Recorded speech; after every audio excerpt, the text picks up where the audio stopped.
Hello and welcome to another episode of Tan Pants. Today, Clay's bringing a tale. Well, as you know, there's that movie, the Shark Tale. Barbie. Oppenheimer. I have the name of it right here. Killers of the Flower Moon. Oh, yeah. That movie looks pretty good, actually. Yeah, but this is the untold side of the story. This is the first time I've heard of this. It's Can I be brought up to speed? The story actually that I'm going to tell you pretty much brings you up to speed. All right. Yeah, I'm you'll not be gonna, brought up. I'm not going to bother you. So this comes from a man who was working in Oklahoma for a month. A month? Yeah, just 1 In month. Oklahoma? contractor.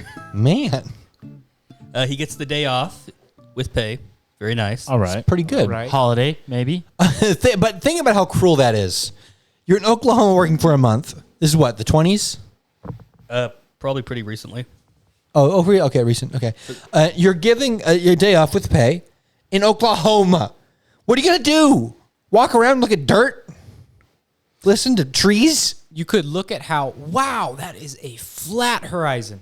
All right. So he was in his motel at night, and he heard the sound of like a storm coming. Yeah, that's Oklahoma. And so he's like, "Oh, that's nice. I'll go look at it," because he likes the sound of storms. So Yeah, it's soothing. I like it. he'll watch it from the doorway. But then an electric static goes over him. It has the storm noise, Ooh. and then it just Thunder. there's no clouds, there's no anything. It's just the sound of a storm. Right. It's all staticky. It passes right over him, and then it What? goes away. On his day off. Yeah. Well, With with pay. Okay, so the story. Okay, there you go. There's the man. He goes to a diner. Okay. It's pretty empty because he's like late. So like the lunch, breakfast rush, all that's over. It's like 2:30. Yeah, it's like just an off time. But there's a older man there. He's there, and strikes up a conversation with him, just like, "How you doing? Where you from?" Yo, how you doing? This is pretty much what a day off in Oklahoma looks like, yeah. Yeah. And he tells the guy about the storm, what happened. And the old man mentions like, "Oh yeah, those are the ghost storms." No, he did not. Ghost storms. Imagine walking up to somebody, took him out. I've heard of ghost trains and ghost ships. Well, Has there been like a ghost I've heard building? of ghost people. What if there's like a building that's like creepy? Oh, dare you go in there, and you go in there and you come out like it was weird, man. You turn around, the house isn't there. It's like an empty lot. I heard there was certain situations where sound was like faked or blocked off, almost like a bubble. So like, there's been a couple of encounters or whatever where people like they're in a haunted area and their friends were ahead of them. And they're yelling at them to try to, hey guys, come back, hey. And they couldn't hear him. Nobody could hear them. That's kind of creepy though. It is creepy. Maybe some like invisible something. Some acoustic strangeness. Yeah. Yeah. So this legend of the ghost storms goes back to a meeting between the Osage and the Cherokee long ago. Long ago. Yes. So like how much before, like what's happening in Europe at this time? Is this like Middle Ages? Is this the Crusades? This is like after colonialism started. Okay. Colonialism. So some cowboys are happening. Yeah. The man, because he's got nothing to do, he's kind of bored. So he's like, "Sure, tell me the whole story." And the guy's like, "Well, it's kind of long." He's like, "I got the whole day off." The guy's like, well, we're not really supposed to talk about it to people who aren't from the tribe, because the man is from the Osage. Now, if I'm ever in a situation and like there's an old man who was tell a story, but before he tells, he's like, it's really long. He's not saying that because he don't want to take up your time. He's saying like, I got to be somewhere. I don't want to talk about this story for 6 hours. Anyways, the old man introduces himself as Frank and begins to tell the story. Bro, it was Frank. Frank. Yo, is Frank real? Frank from Lightning McQueen, Frank? Oh. No. Lightning McQueen. So he talks about how the Osage were once considered one of the fiercest Native American tribes. They typically stood upwards of over 6 feet tall and would oftentimes attack fur traders and settlers that encroached on their territory. About is this Oklahoma area? Not yet. But due to all the fighting, their numbers began dwindling, they became much weaker, and then they were removed with the Indian Removal Act. Okay. This is the Trail of Tears? Yeah. As they kind of came. Oh yeah, and there was smallpox ravaged the tribe. as Oh well. yeah. They were moved, and they moved into the Cherokee territory. But ultimately, it was already filled with Cherokee. Yeah. So they moved to the only place where they could be at, which was this empty territory where no Cherokee and nobody else wanted to be at. And Oklahoma. but this territory was, it wasn't really good for growing crops. It wasn't good for much. But the Cherokee specifically said that, it's because that land's cursed. There's like a spirit in the land. Oh. Is this like skinwalker stuff or like? Almost. Okay. Yeah, that it was home to a mysterious spirit. The Cherokee encountered it during the Trail of Tears. I thought that was Bigfoot. No. Bigfoot's a skinwalker. You think Bigfoot controls electrical currents? I think Bigfoot controls CBN. I think I think Bigfoot controls Bigfoot's- NBC. I think Bigfoot is in the NFL. I think Bigfoot's a magnet. When you walk up to him, Son, all your phones and watches and electrical Daddy, devices. look at my compass. It's just spinning. Run, Billy. Bigfoot's a magnet, Billy. Don't you know? Didn't I ever tell you nothing, Billy? Bigfoot's a magnet. That's why whenever they try to shoot it, Bigfoot. Yeah, the bullets go straight bullets to are it. like- Go straight and to him. Bigfoot screams they because like, Bigfoot's a magnet. they warp around him because it's the opposite end of a magnet.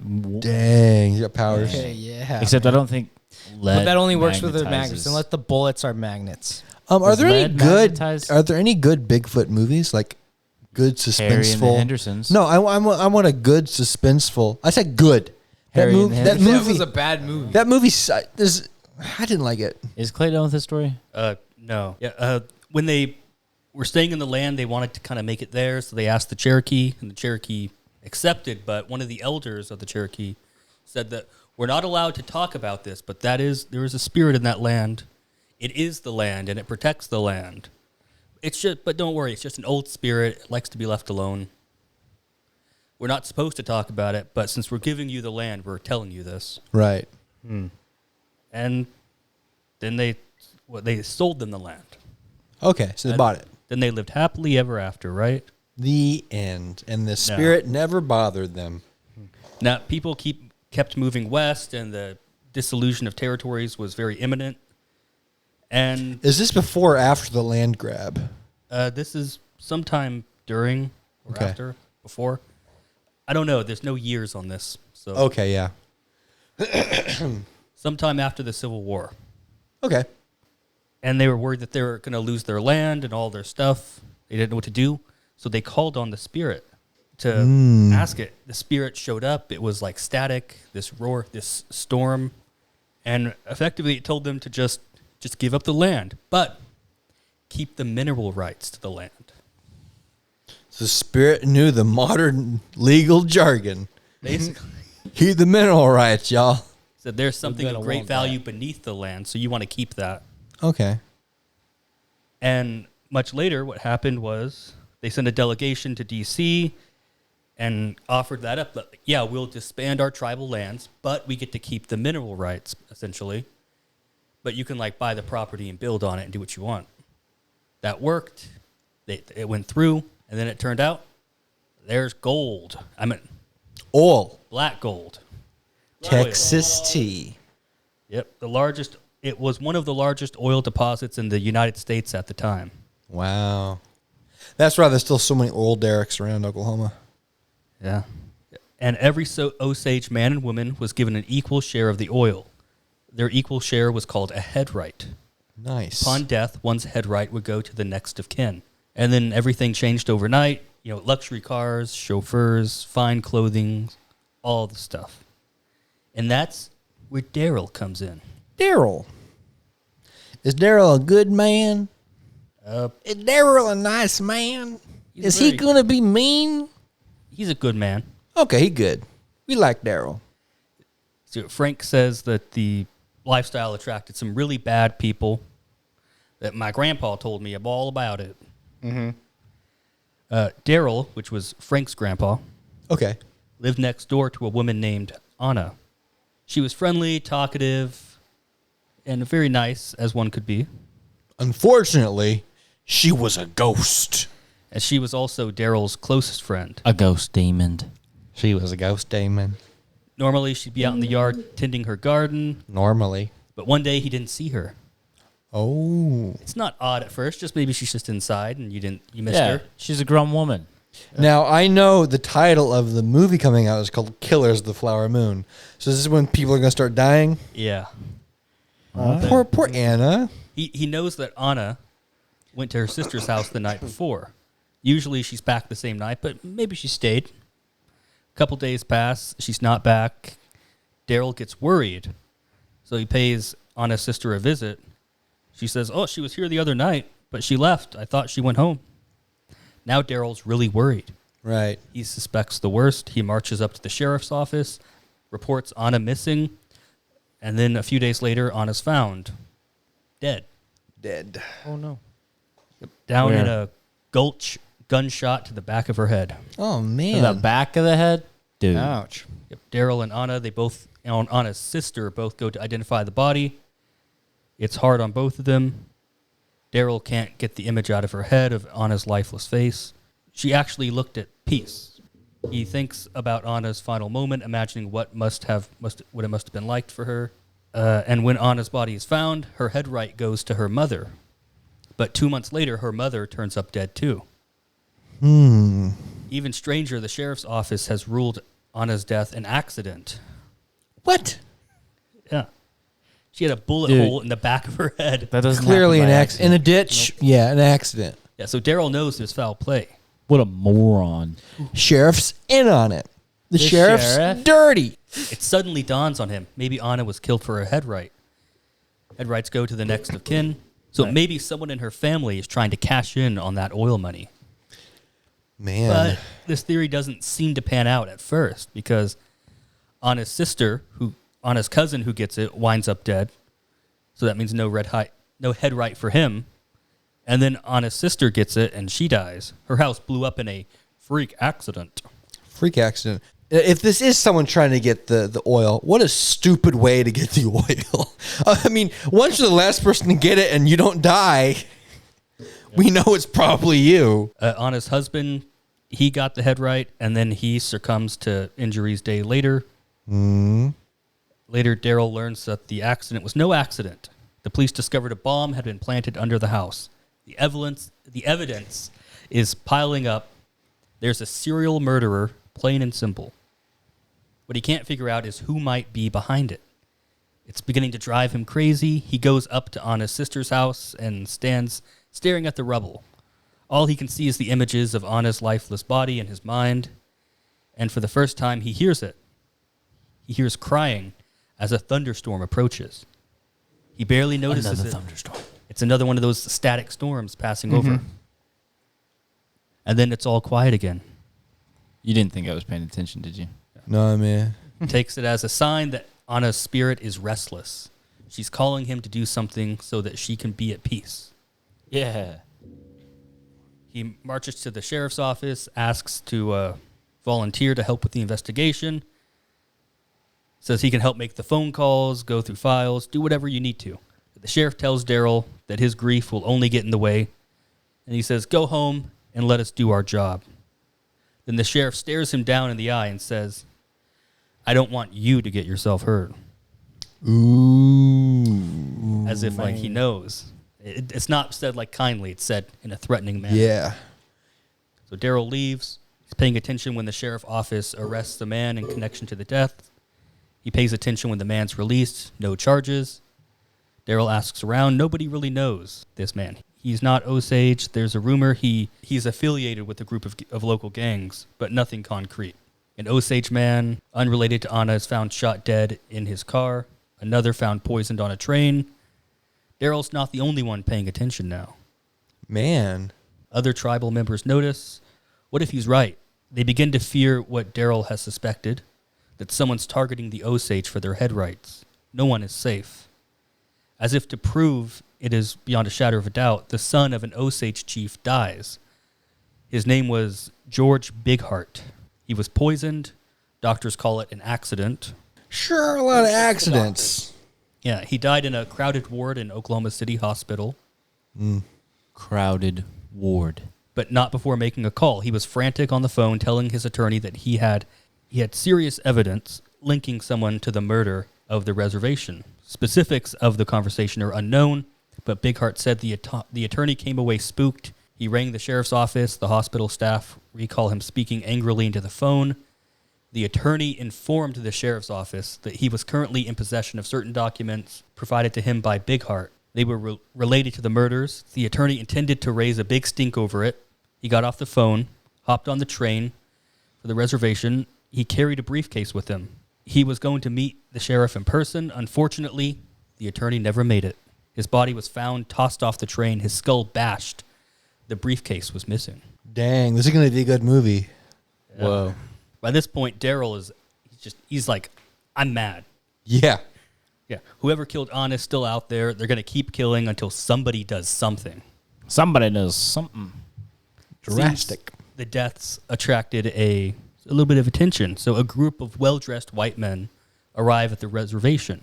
They claim to work with a little government outlet known as the Bureau of Investigation, The feds. later to become the FBI. Well, this is like where the FBI came from. Dude, FBI. This Spooky case. stories. This Oh, wait. case birthed the FBI. Wasn't something like the X-Files? Like, this is the FBI. that's what the FBI really does. Well, I mean, the FBI has several bureaus inside of it. So the X-Files was a team in the FBI, a fictional one, that go after the weird cases. But basically, whenever there's a serial killer or something that crosses state lines that the local authorities can't handle, the FBI get involved because they have jurisdiction. Not to get off subject, but I don't think anybody really robs banks anymore and gets away with it. I think they do. Every day. My sister worked at the bank over on Main Street? Main Street. Every day, just about every couple days, they get robbed. It's not like a big thing. The guy's just like you got Johnny Pocket Gun. Right. Like, Yeah. I might have a gun. I might not. You don't know. Put the money in the bag. They'd usually steal $8,000-$10,000, and then they'd quickly get caught because they have cameras. Yeah. Yeah. I mean, Yeah. it's pretty dumb. There is a lot of tension between the sheriff's office and the bureau boys, as he called them. The Bureau boys. There's never a public statement made about this, but rumors spread around. The sheriff is stonewalling the investigation. Someone's found destroying evidence, documents. There's another rumor, too, that a non-Osage man that the sheriff's originally arrested, the one who was never charged, people say he made a confession while in custody. In his custody, he implicated a man by the name of Bill Hale. Bill Hell? Hale. Hail Hail? with an I. Oh, Hale no? Yeah. Hail no. According to him, Hale. Hale offered him money to kill Anna and her Hale. family. This revelation stuns Daryl. It stuns everyone, actually. Bill Hale is no obscure figure. He's a white man who lived on the reservation for decades.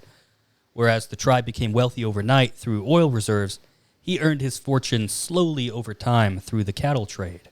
He's known to be shrewd, stubborn, and tough. People say he has every local politician in his back pocket, tribal enforcement too. He's been accused of crimes before, but never faced any jail time. If he was involved in Anna's death, it would explain why the sheriff's office is stonewalling, and it would explain George Bighart too, why he was poisoned, and explain really everything. So he thinks Hale is attempting to increase his fortune by going after people's head rights. He's hiring men to do his killing for him. Maybe he's even got people on the inside too, family members that he splits the money with. The sheriff office knows about this, but are they really in on the murders? Or are their hands simply tied by Bill Hale's power and influence? Probably the power. I would think the power. Now, Max, if you were a wealthy rancher Okay. and all of your neighbors suddenly became very wealthy, Okay. which is basically what happened in the situation, Okay. why would you try to steal them? Why wouldn't you just, talk them into investing with you? Yeah, you're already rich. Why wouldn't I then, let's open up 17 stores, 8 laundry shops, Listen, buddy. 7 restaurants. I'm gonna bring you in close. I'm gonna bring you in closer. It's not about the money. It's about sending him respect. the respect, huh? Yeah, it's about the respect. Is it Andrew Tate? Andrew Tate that time? Yeah. No, I don't know. He's all about respect. It's all right to respect. You look just like him. You put that marker in your mouth. You look just like a cigar. You look just That's like what I Andrew was going Tate. for. Okay, but I wasn't going for Andrew Tate. I was going for like Godfather kind of. Yeah, thing. yeah. That's about the respect. It's about respect. You diss me. You diss my family. I'll kill you. You diss my ranch. You diss diss my my ranch. ranch? You diss my cow. Listen, you are my neighbor. You are beneath me. Now we're equal. Okay. Yeah, if the guy had psychopathic tendencies, yeah. If he's not like a true businessman. Like an actual like business-minded person would see his neighbors becoming rich as like a great opportunity for like everyone. This is ranch. You think Yeah. ranchers have business minds, or do you think they have? Like, well, I mean, king minds. the guy was described as slowly making his fortune. That's kind of business-minded. But if he's crooked, like he's got all the politicians in his pocket, then yeah, he's psychopathic tendencies, I guess. Yeah. Daryl has been looking for a fight. Oh, he wants to fight him. Yeah. Fight. And now he has a man. Bill Hale, he thinks, is behind the murders. That's all there is to it. Law enforcement's too scared. So either way, Daryl has no choice. He's going to take the law into his own hands. Okay, so when this happens, this Hale's probably not the guy. I think he is. Okay, never mind. So like Daryl. I thought there'd be a twist, like he was Yeah. wrong. Daryl imagines Hale ordering Anna's murder. He thinks of the sign he received from Anna, that weird storm. Yeah. These things are in his mind. It's late in the day. He's driving home from work. The sun is setting. He enters his house to grab his gun. The reservation is dark as he marches towards Bill Hale's ranch. He's all alone. In the distance, a storm is coming. Hiking up a small hill, he overlooks the ranch. He makes out 4 men who appear to be guarding the entrance. They're all armed. But Daryl doesn't care. He isn't thinking anymore. From where he's standing, he can see the main house on the ranch. Bill Hale's probably in there right now. He has his wife and his children around him. They're all alive, and Anna's dead. Daryl makes his way down the hill like a possessed man. He marches towards his own death. And then the men guarding the entrance, they don't notice him at first, so he manages to get pretty close. One of the men shouts a warning at him when they finally do notice him. They tell him that he's approaching private property. The men, as he continues to march, the men draw their weapons. Daryl's almost at the gate now. He lifts his gun. He fires off 2 shots. He hits one man square in the chest, the other in the arm. They both drop to the ground. The 2 men left standing draw their weapons and fire at Daryl, but he rushes behind a large barn. The sound of approaching rain is momentarily drowned out by the hail of gunfire. Daryl is cornered, and he knows it. And the moment that he steps out, they're going to unload their pistols at him, and he's going to die. But he's not giving up. The plan was to reach the main house. Daryl is not going to stop till he gets there. Daryl is going to make Bill Hale pay. He readies himself to face the 2 men. He thinks, this is it. That's when the storm comes in, the roar spreading over the ranch. It sounds like rain, but not a drop in sight. Daryl feels the familiar sensation brushing past his face of the static. On the other side of the barn, the men are shouting. They fire off a few rounds. But at what? The storm sound is almost deafening now. There's more shouting, but the gunshots have stopped. Daryl peeks out. The men are racing towards the main house. The air is filled with the hissing sound of heavy rain. Daryl's eyes are drawn to the first 2 men he shot. They're lying on the ground. Daryl goes over, kneels beside them.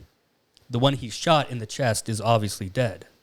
The one he shot in the arm, his face is swollen and purple, as if he had taken a severe beating. He's not breathing. In the distance, shouts of men have become screams of agony. Ghost storm. Daryl is frightened. What's going on here, he thinks. Somehow in the midst of his fear, the image of Anna flashes in his mind. He looks at the 2 men killed. The feeling of guilt overwhelms him. His fingers go numb, and he killed 2 innocent guys, basically. he He didn't drops kill no one. his gun. He scrambles to his feet and runs away. He goes home. He continues to hear the roar of the storm in the distance, and just under that, he can make out the men's screams. The next day, Daryl wakes up. The one thought on his mind is, what happened last night? He's not sure how to explain it. It's the same thing he experienced at Anna's sister's house, but more intense. It felt angry. Was it Anna's spirit or something else? Whatever it was, it saved Daryl's life. If it hadn't shown up when it did, Daryl would have stepped out from behind the barn, and they would have filled him full of bullets. As he thinks this, he remembers, oh crap, I left my gun at the ranch. His heart sinks. Oof. The sheriff's office will find his gun, or maybe the bureau boys will. It doesn't matter. They'll trace it back to Daryl. and Bernardo. Your voice. Yeah, if now he's going to get blamed for all the murders.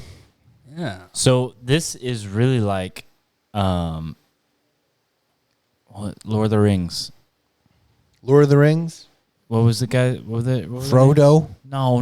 The ghost guys. Boromir? Gollum. No, the ghost guys that Aragorn went to go get Yeah, on the his ghost side. guys. Yeah. Oh, So Yeah. the storm is all the ghost guys? It's the storm of ghost Yeah. guys. Nice. Ghosts. Remember, they would come into the battle and they would just like disintegrate. Now, I'm sure that this story's been dramatized a little bit, but Daryl deciding to go and just shoot the guy is supremely stupid. First off, there's no way to get like 100% sure he's the guy hired unless you like find like documents. Then you gotta go to court. You can't just go shoot the guy because now we got two people just hired to protect a house. They're dead. You got a ghost storm loose, for goodness sakes. If he just gone to the police, we wouldn't have to worry about ghost storms. Of course, he should just gone to the bureau boys. Buford and Bernardo. Buford and Bernardo, them bureau boys. They're I like coming those in here, boys. tracking mud all over my nice fine carpet, making my woman angry, making my boy nervous. He peed that spot right there. He got so afraid. That's a brand new truck, by golly. Hey, you shut up. You and your stupid face, bureau boy. I don't want you to be here anymore. Take this toilet wand and go shove it. And go shove it. Go shove it. All right. So Daryl, he thinks about skipping town, but then he just accepts that he's done what he's done. He's killed these men. He's failed Anna. And he just sits down and waits to be arrested. Now, you probably should, if you're just sitting here, the chances of you getting shot by the people apprehending you go up a lot if they're coming to apprehend you. They think you're dangerous. You're better off going to the police and say, hey, listen, I'm turning myself in. I shot some people. Nah, write it out. Because You already crossed the line. listen, I'm a cop, right? I have an APB on a guy who murdered two people. We have his gun. He's at his house. We are approaching this house with our guns drawn, very nervous. Yeah. So the chances of you getting shot are really high. Well, there's also a ghost storm, so The ghost storm. I mean, anything could Yeah. happen. All right. So while he's waiting, he picks up a book that he has. It's a book on Osage history, and as he's reading it, it talks about the legend of the ghost storm Ghost storm. and how it sounds. It sounds just like how he heard it. This here ghost storm sounds just like you heard it. It's According loud. According to the story, the spirit went away, never to return. Did it? Did it come back last night for no reason? Oh. If so, why? A squad car rolls up to Daryl's house. It's the sheriff. He's alone. Ooh. He calls Daryl over and says, we heard there was a gunfight out on Bill Hale's property last night. Daryl is silent. He sees his gun sitting in the sheriff's passenger seat. He said 4 men are dead. 1 man shot in the chest, 3 bludgeoned to death. Daryl thinks about the man with the swollen face. Were the other 2 men also found this way? That's 4 murders total. The sheriff should be arresting him by now, but instead he grabs the gun, hands it to him, and says, unfortunately, no evidence was found linking anyone to the crime. Oh. Ah, wink, So wink. the sheriff wants to get this guy too, but he can't. Okay. Wow. So next time you folks want to go murder someone you suspect to be a killer, just go for it. It'll turn out okay. That was a twist. Yeah, this is like, It's a good twist too. That's like a happy twist, but like in real life, don't take any real life lessons from that. Well, yeah, it's still a supremely bad idea. All right, so the sheriff forcefully puts the gun into Daryl's hand and says, "Be careful out there. Whoever killed those men hasn't been caught, but I don't want anybody else getting hurt." Before he leaves, he says one last thing. "I'm going to make things right." The sheriff pulls out of the driveway, drives away. Not long after, Bill Hale is arrested. The Bureau boys were able to put a case together with the sheriff's help. The reservation breathes a collective sigh of relief. The murders have come to an end. Daryl learns that Hale won't be charged for Anna's murder. There's too much missing evidence, but the Bureau has linked him to the murder of Anna's cousin. He'll face life in prison. Not really justice for Anna, but it's enough. It's justice. The guy's in jail. He should be killed. He visits her grave for the first time. It's been over a year since she's dead. He realizes all this time he hasn't actually been looking to find peace for Anna's spirit. He never accepted her death. He didn't know how to let go of her, so he wasn't able to find peace within himself. Seeing her grave made it real for the first time. He breaks down in tears. In the distance, the storm approaches, rumbling over the country, over the cemetery. It passes over Daryl. As he cries, he feels the raindrops falling from the sky. They land on his hands. They cover him completely. When the storm passes, he's all out of tears. Dude. That's a crazy story, I tell Frank. Because don't forget the framing device. Framing device. Yeah. Frank says his grandpa used to sit him down every spring and tell him that story. Always in the spring because that's when Anna died. They call it the Osage Reign of Terror. Killers of the Flower Moon. Limericks. Limerick Hour by Max. Did you write another Johnson. stupid limerick? Again, this isn't. You have no idea what a freaking limerick is. You're an idiot. Close your eyes. You're an idiot. You have no idea what a limerick is. If I You're Google not. You're not following the rules of rhyme. At If I least Google I limerick, tried. will I find bad things, or is it okay? Yeah, just limerick. At It's, least I try, Isaac. Okay. Now It's like a listen- haiku, you know. It's like a way to make all a right, rhyme. All right. Listen. A poem. I mean. Listen. Because this is poetry and it's fine. This is art. Some people scribble on canvas. I put down intelligent words. Listen. This is really quick. I saw a video of a guy making art for like really expensive money. Heart art? It was art. It was And art. It was fart art. This is what it is, right? He was a big old canvas on the wall. Okay. He takes a couple of steps back, Yes. runs, jumps, and just draws a line. I saw that. So that guy's young guy, right? Yeah. You know how old Da Vinci was when he made his like statue of David or whatever? Not David, but like started making those statues. No. 25, He was 25? making beautiful works of marble art. Now our Watch me jump on trampoline. our talent is jumping on the wall and drawing on. Okay, so I'm 24, so this is all right. Yeah, it's pretty good. Hair yak. Yak your pants. Get new pants. And then an image of a door. It could be a door. Yeah, those are pants. Now, hair and yak are connected by an arrow. Yep. And then an arrow leading down to a triangle containing yak your pants. Yak your pants. Now, yak is on the top of the triangle. On the bottom of the triangle, the base has your pants. Your pants. So like you yak on your pants. Yeah. It's like you yacked your pants. It's yak But your pants. your pants is supporting the idea of the yak in this triangle. Because So- it's the strong base of the triangle. I love how you dissect it to its genius, but in reality, I try to draw a circle, but Yeah. And I'm turned into a analyzing pyramid. this. But This is proof that you can find analysis in the stupidest, dumb, idiot things. all right, well, that's the beauty of art. I don't Okay, cuss, so- but this makes me want to cuss. This is almost a cussing podcast because your stupid poem, your Okay. stupid freaking poem. Now, it's not that bad because I'm looking at some examples and these are pretty dumb. So who's the idiot now? All right, some people Look, are going to get this. but still, that is pretty awful. Listen, But let me give you an example. no, I don't know. You're gonna hurt me. All I hear is You're gonna hurt my listen. thoughts. You're gonna hurt my thoughts in the future. Maxwell, You're shut gonna up. hurt it. Listen, You you are this. killing a thriving artist. There was- Take the your start. marker, jump on the wall, make a triangle. There was a young lady of Twickenham. whose shoes were too tight to walk in him. She came back from a walk looking whiter than chalk and took them both off and was sick in him. See, mine's better. Mine teaches you something. Listen. Well, let me this break it one down to its rhymes. true. Let me break it down to its true. this one rhymes poorly, but it rhymes more than yours. Okay, Max, I'm listening, Max.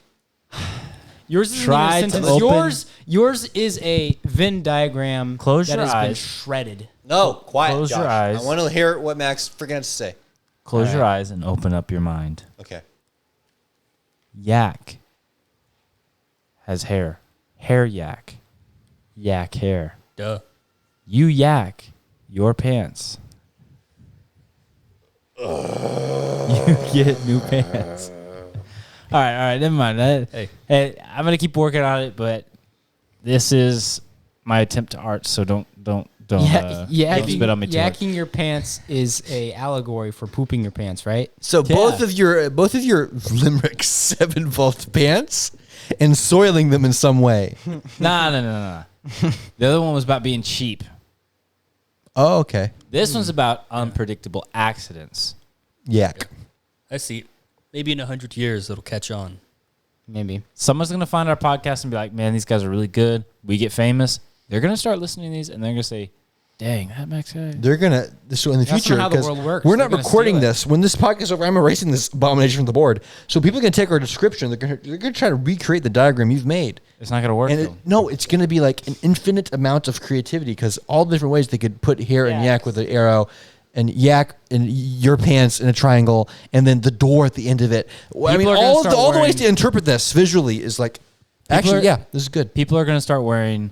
I take it back, Max. People are gonna start wearing. I take it back. Would you stop? No, if interrupting you me? if you Let me start if you talking. call this thing a limerick one more time, I'm gonna get violent. All right, I'm let's- gonna get violent. I'm gonna grab your face with my fingers, and I'm just gonna start pulling and yanking. You just don't know how to write Listen, anything. let's, So let's just call it a Maxwellian limerick. Max, oh my, okay, so people are gonna start wearing Limerick Hour by Tan Pants T-shirts, and you're gonna have this diagram on it, and we're gonna sell. It's gonna make.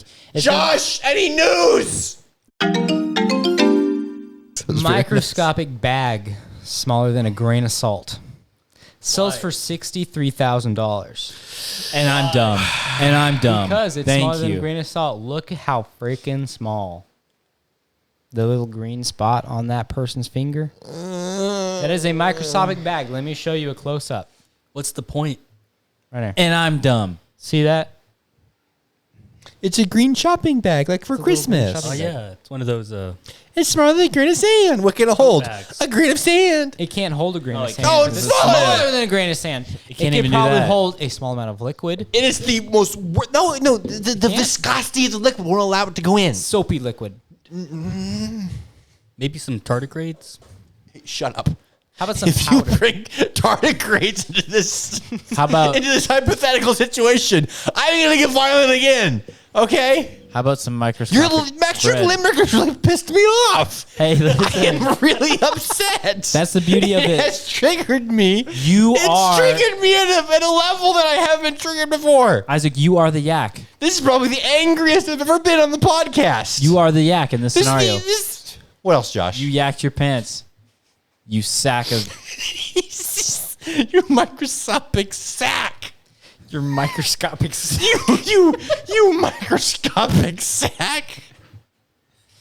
British Airways passengers fed KFC chicken a leg each on a 12-hour flight to London. I saw that. So where'd they get the KFC? And who Well, the had it? KFC was in the back. I don't know. They forgot to bring a lot In of the catering back. in, so they couldn't They didn't properly unfreeze everything. No.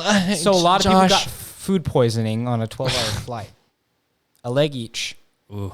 I bet you a lot of people didn't eat it, but I bet you most of people got food poisoning. Yeah. No If- catering. No food. 12-hour flight. Just a leg per person. I fasted for more than 12 hours. Yeah, it's possible. They can give me liquids. They give me water. Yeah. I'm not moving. I'm sitting. Well, I if can you're- sleep. If you're sitting, Barely. They surely have crackers. no. If you were in a coma, would they feed you stuff down a tube? Listen, the can't- pilot eats crap. The stewardesses eat stuff. Yeah. What do they eat? Where's their lunch? Give me some of their lunch. What do you mean? Who's the idiot person who brought the unrefrigerated KFC onto the 12-hour flight in the first place? I would do that. Let me see the receipt. Whose name is on the receipt for the bucket of chicken? It was probably that fake guy that everybody says is not real. That guy's not real. It's probably his chicken. That blankety blank ain't real. Yeah. You know, they still haven't found her. That mother trucker. Yeah. I heard her friend showed up, and they're just like, yeah, she's been on a cruise. Oh, she's on a cruise right now. Like, so Just she on was some dumb flying cruise? to a cruise to go on vacation. She's unaware she's going to viral sensation. Yeah. People are just like, where is she? What happened? He was just on a cruise, dude. Well, I hope we get the full story. Yeah. But of course, that's just hearsay. That is hearsay. You right. could be like, hey, yeah, I'm her brother. Yeah. My favorite part of that video is she's building up to this announcement. Everyone's watching her, like in silence. And she says, she points like, that guy's not real. And everyone on the plane looks back. Everyone in the video, they go, Like, what? They all what? look back. What if she just stood up and he said, me Lucky Charms. And he like throws cereal at everyone. It's just Baljeet from Phineas and Ferb. It's me. They always do that where she's My like, Lucky Charms. Candace is like, look, it's a monster. And then there is a monster. And then it gets replaced with Baljeet when like their mom comes and she's like, that's not very nice, Candace. Can you please stop being racist? Thank you for listening to another episode of Tan Pants. Thank you to our patrons, navanjr, gilstronkulous, the Big Tine, and Seth Rosgaard. You guys are legends. You can join our Patreon too and receive a free copy of my book, The Garden Maze. What? Follow us on Instagram, TikTok, Twitter, and YouTube. If you'd like to hear more and stay up to date, be sure to ring the bell on the podcast app of your choice. Let us know what you think. If you had any thoughts on the podcast, ask some questions. We'll answer them maybe. I approve of this message. We'd like to thank you for listening to our podcast. See you next time.